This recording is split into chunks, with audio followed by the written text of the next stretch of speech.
What if the strategy that's making billionaires richer could actually bankrupt you overnight? It's called buy, borrow, die. On the surface, it looks like the ultimate wealth hack. You buy appreciating assets, borrow against them, and never sell. No capital gains tax, infinite leverage, and when you die, your heirs get a clean slate. But here's the part they don't tell you. When markets crash, when lenders panic, when collateral disappears, this strategy turns from a tax loophole into a financial time bomb. In this video, we'll expose the hidden risks behind buy, borrow, die, and why even the ultra-rich aren't as safe as they seem. For most people, debt feels like a burden, a weight that grows heavier with time. But for the ultra-wealthy, debt is a tool, a carefully engineered instrument designed to unlock capital without triggering taxes. This is the heart of buy, borrow, die.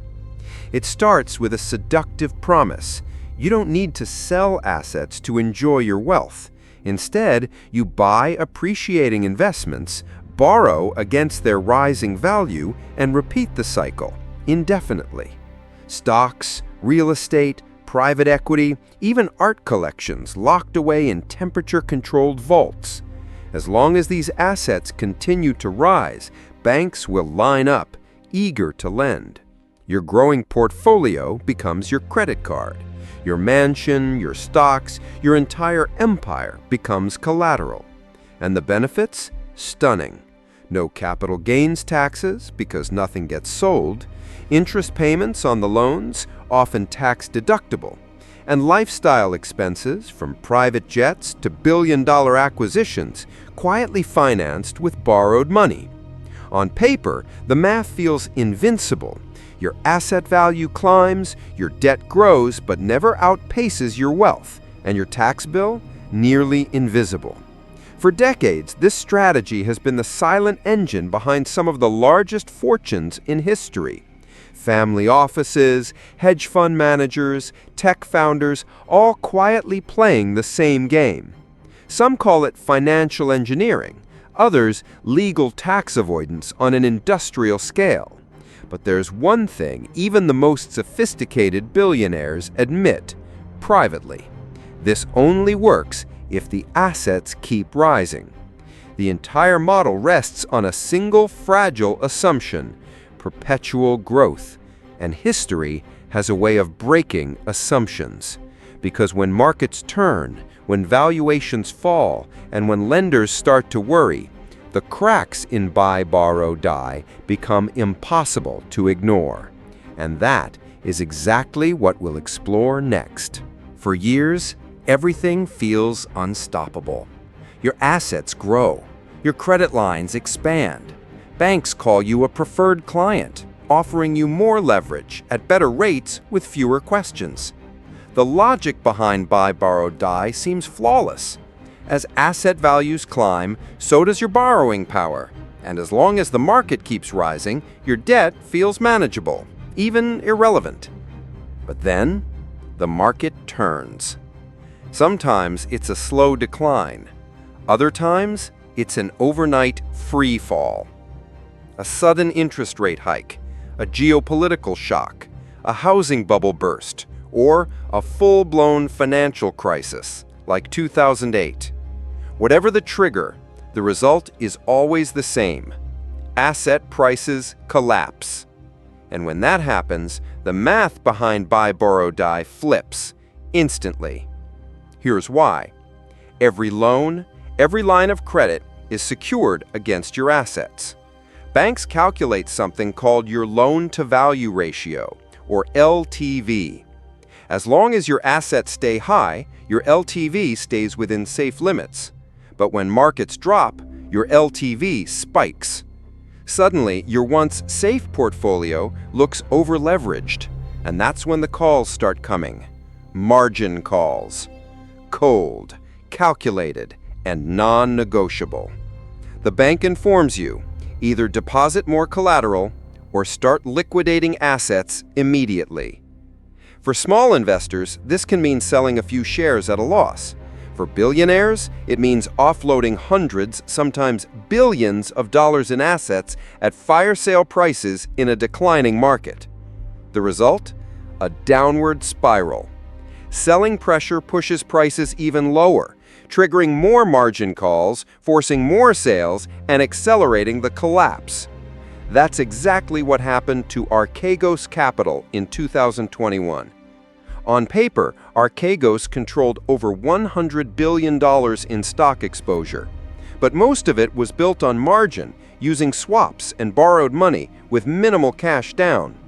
When a few key positions, like Viacom CBS, started to fall, banks demanded more collateral. Archegos couldn't deliver. Within days, multiple global banks, including Credit Suisse and Nomura, were left holding billions in losses, and over $100 billion in shareholder value evaporated almost overnight. But Archegos wasn't an isolated case. The 2008 crisis told a similar story at a much larger scale. Real estate prices crashed. Mortgage-backed securities lost value. Banks, fearing exposure, called in loans across multiple sectors. Lehman Brothers, a 158-year-old institution, collapsed under the weight of its leveraged positions, and millions of investors, big and small, were forced to liquidate at historic lows. Even real estate giants like Rennie Benko, once celebrated for aggressive expansion, fell victim to the same mechanics. Benko's empire, built on debt and rising property values, began to crack when interest rates rose and property valuations stagnated. Lenders pulled back, credit dried up, and without liquidity, asset sales became inevitable. By 2024, the empire that took decades to build unraveled in months. The pattern is brutally consistent. When credit is cheap and assets rise, leverage feels like a genius move. But when markets shift, leverage becomes a guillotine. The biggest irony? The same system that made you rich becomes the engine of your downfall. And while individual investors panic, banks execute with cold precision. But here's the deeper truth. Banks don't just react to market crashes, they actively shape them. Because behind every margin call, there's a balance sheet that needs protection. And that leads us to the next layer of this story, the role banks play in fueling and then accelerating the collapse. On the surface, banks appear to be passive players in the buy, borrow, die strategy. They lend, they collect interest, and they watch portfolios grow. But behind the scenes, their role is far more calculated and far more dangerous.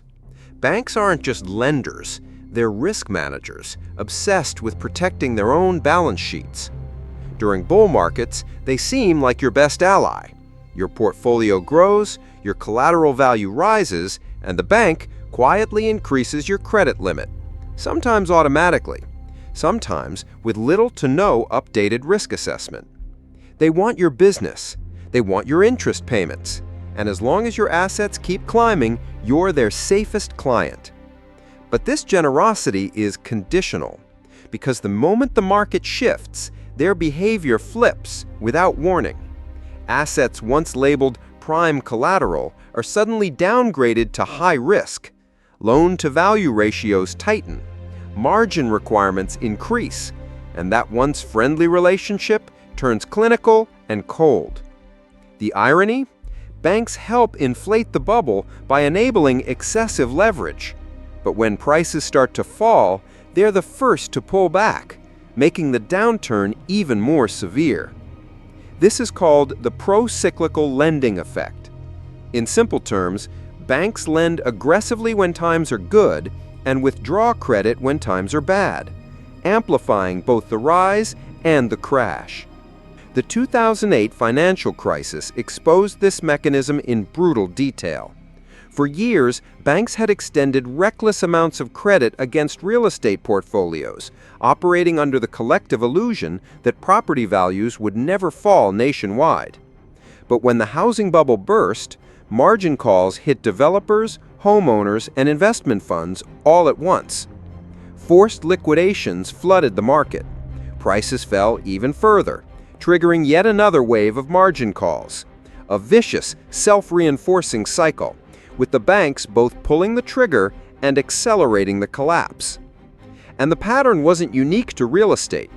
Leverage-driven collapses have played out across commodities, equities, and corporate debt markets for decades. The same cycle repeats.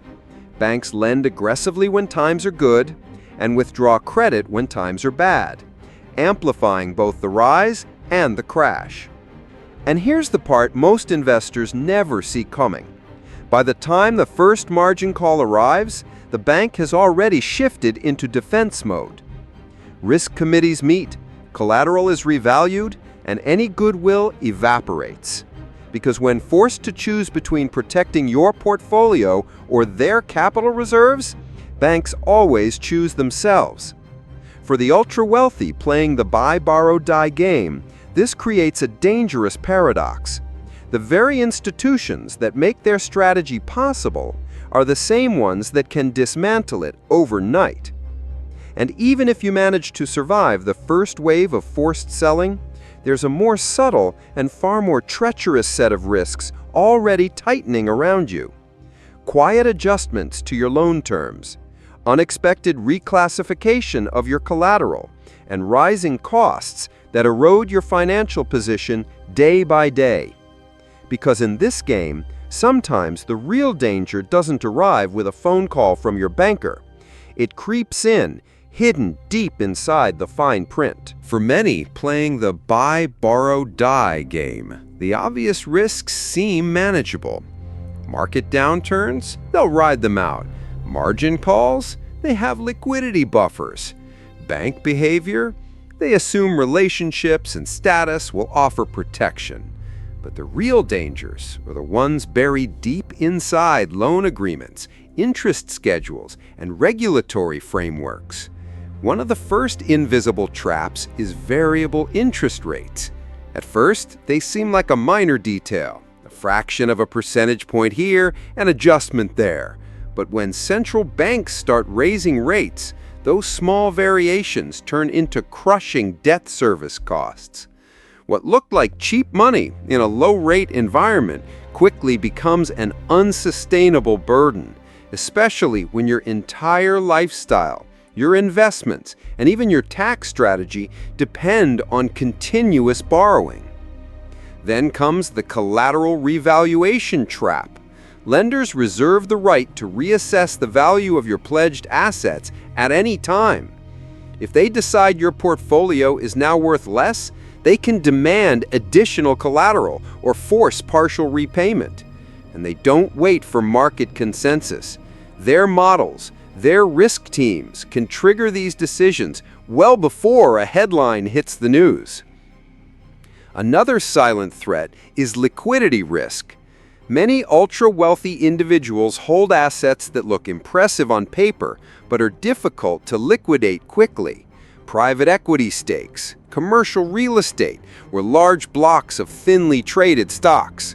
When lenders demand cash, selling these assets at short notice often means accepting steep discounts, or worse, finding no buyers at all. And while you're dealing with rate hikes, revaluations, and liquidity crunches, there's a fourth threat lurking in the background: regulatory risk. Tax laws, once considered permanent, can change overnight. What if lawmakers decide to close the step-up in basis loophole? What if borrowing against appreciated assets starts triggering new tax events? These are not hypotheticals.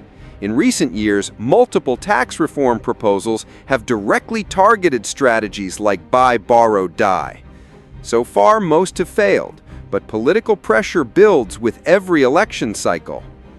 And even if the laws don't change immediately, the mere threat can cause lenders to tighten credit conditions, anticipating regulatory shifts. Individually, each of these traps can destabilize even the most carefully constructed financial empire. Together, they create a scenario where a billionaire, seemingly untouchable, can find themselves cornered with limited options and rising losses. And for those who believe that death will offer a clean exit, here's one more uncomfortable truth waiting. Because sometimes not even dying is enough to escape the consequences. For decades, buy, borrow, die has been portrayed as the ultimate escape hatch. Spend freely while you're alive, borrow against appreciating assets, and when the inevitable comes, let the step up in basis wipe the slate clean. But reality is rarely that simple, because death doesn't pause debt. When an ultra-wealthy individual passes away, their estate becomes the new battleground. First come the creditors. Outstanding loans don't disappear with the borrower. They transfer directly to the estate. If liquidity is low and assets are tied up in real estate, private equity, or illiquid investments, the heirs are left with limited options. Often, they're forced into rapid asset sales just to cover outstanding debts and estate taxes. And the timing couldn't be worse. Fire sale conditions, market downturns, or lack of buyers can erode decades of accumulated wealth in a matter of months. Then comes the tax layer. While the step-up in basis does erase unrealized capital gains, it does nothing to protect against estate taxes. For large estates, these taxes can reach up to 40% of the total value, depending on jurisdiction. And if asset values have dropped before death, or if the estate is highly leveraged, the calculation becomes even brutal. Suddenly, families find themselves liquidating prized holdings, properties, even controlling stakes in companies just to settle the tax bill. Some heirs too young, too inexperienced, or too emotionally overwhelmed make rushed decisions that permanently shrink the family fortune. Others face lengthy legal disputes as creditors and tax authorities compete for what's left. And then there's mismanagement. Transition periods are chaotic. Decades of complex financial engineering now rest in the hands of trustees, lawyers, and beneficiaries who may not fully understand the risks baked into the structure. One wrong move, one missed margin call, one unexpected market shock, and the entire house of cards collapses. This isn't theoretical. History is full of once powerful family fortunes reduced to fragments within a single generation, not by bad investments, but by the aftermath of poorly managed debt and estate obligations. Because the truth is, buy, borrow, die only works if everything aligns perfectly. If markets hold, if laws don't change, if banks remain cooperative, and if your heirs are prepared to navigate a financial minefield you created. For some, that gamble pays off. For others, it ends with the family name attached to headlines about forced liquidations, tax liens, and lost legacies. And just when you think the story ends here, there's still one question left unanswered. One final reflection that puts everything into perspective. On paper, buy, borrow, die looks like a masterpiece of financial engineering. A loophole so elegant it almost feels like cheating the system. For years, it's been celebrated in boardrooms, whispered about in private wealth seminars, and envied by those watching from the outside. But behind every success story, there's a hidden truth. This strategy only works as long as everything goes right. The market must rise. Interest rates must stay low. Banks must remain lenient. Tax laws must stay untouched. And of course, your timing must be perfect. But history rarely offers that kind of perfection. Crashes happen, lenders panic, laws change, and even death doesn't guarantee an escape. For those standing on the outside, buy, borrow, die looks like the ultimate financial cheat code. For those inside, it often feels like walking a tightrope over a trap door with no safety net. And maybe that's the real story here. The strategies that build great fortunes are often the same ones that, in the wrong conditions, destroy them. Because in the end, it's not just your wealth that's at risk, it's your legacy, your name, and everything you thought you were protecting.